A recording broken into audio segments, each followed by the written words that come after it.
A lot of Maori people, when they come to the marae, Indian peasant running the marae, some people, they make a laugh of it.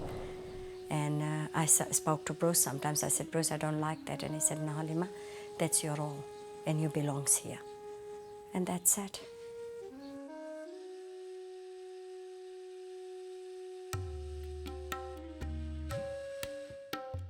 My name is Halima Stewart. I grew up in Fiji. I was 23 years old. Bruce went to Fiji. He married to me. I came to New Zealand and I lived on the marae in Arran Bay. My kids, his oldest daughter is Pare Shahida Stewart, Hirini Shamim Stewart, and Kirihika Neha Stewart is my youngest daughter. All three of them born at Tapu Te Ranga Marae. I was having a bit of argument with him to give them an Indian name because I always like people to call them in Indian when they go back home. My mum's relationship with my dad I thought was very sweet. Yeah, he would describe her as his angel, his personal little angel sent just for him, you know. All hours of the morning, no matter what time, rain or shine, should be down there. I did whatever he wanted me to do. Send the kids to Kohangarel. I have supported all the way through. I've always behind Bruce. Look at all these photos of Pari and Hirini. I thought I was your favourite. Excuse me, I captured all your one as well. Look, this is you as a child. Mommy kept all your photos. Look at that. Okay, close I'll it. show you this. Look at my little baby used to dress up Kirihika. She's so pretty. See, I captured all my daughter's photo there. I would always like my kids to know that they are part Indian. I wanted them to be strong in Muslim side as well, which I wasn't successful because they were too strong moving towards the Maori kaupapa. I tried everything, but when they were growing up, they chose to be Maori. The Māori world we were thrown in was pretty much our father's dream, you know, to make sure we grew up having all the things that he missed out on. And he kind of installed that into Mum to make it her dream as well, that yes, it is important for these kids to have what he did. When I came to the marae, I have seen different people, you know, the whole environment was different. It was a nightmare coming here because something very different. I have never seen anything like this. When I look at the building, it was totally different. It's like a you know, Hobbit, you know, Hobbit house, and it was very strange. Just two of us were living on the marae at that time without any other people around. So at night time it looks like you know, it's just a very quiet area, and it was just a bit scary. This is called Tane Whaiora. It's one of the meeting house. Because of the fire burned down, that's how this place is sitting here now. It is a very big loss for us to see it's gone. I think I still can imagine, you know, it's in my head that the place is still here. It's like we didn't lost the place, but when I come down here, when I look at it, that's the only time I know the marae is gone.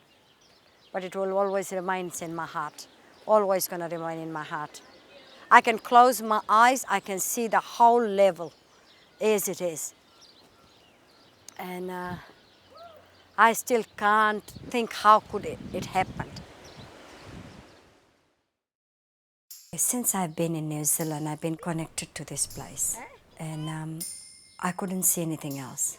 My mum's relationship with Tapu Te Ranga was a long one. She poured lots of her love, her own time, her own money, and just everything that she could really into making Tapu Te Ranga what it was, and helping my dad as well. Like Tapu Te Ranga and my dad kind of come hand in hand. After the marae burned down in June, that's where I knew that that's it.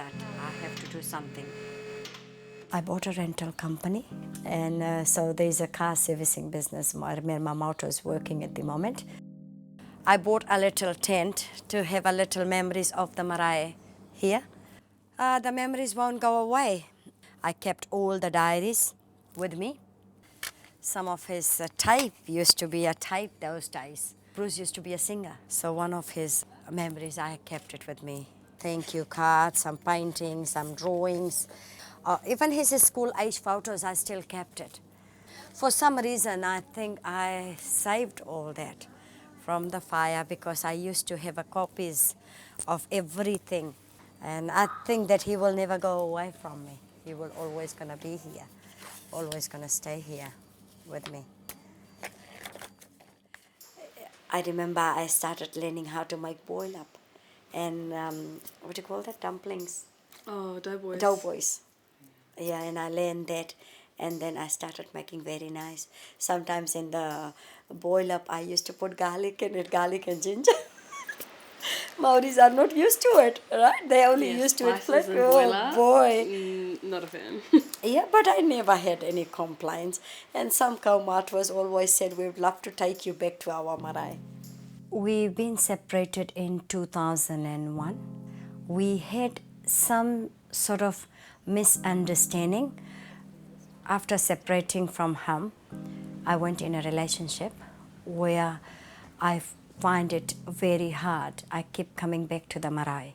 Even though they spent the majority of the time separate, they had 3 kids together, and Mum came back and did quite the hard yards here. She kind of took the reins after Dad was severely disabled.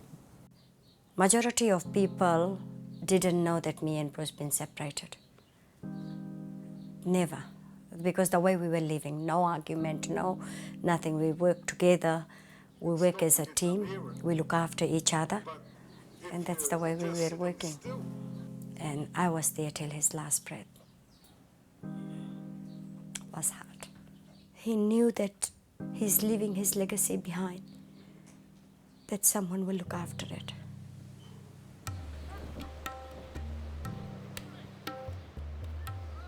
Whenever we talk about Tapu Te Ranga, it hurts me a lot. It does. I think my heart is with Tapu Te Ranga, and I would love to see how it's going to move forward and where my place is. If something belongs to you, it will come back to you, no matter what you do. So I'm just believing in that.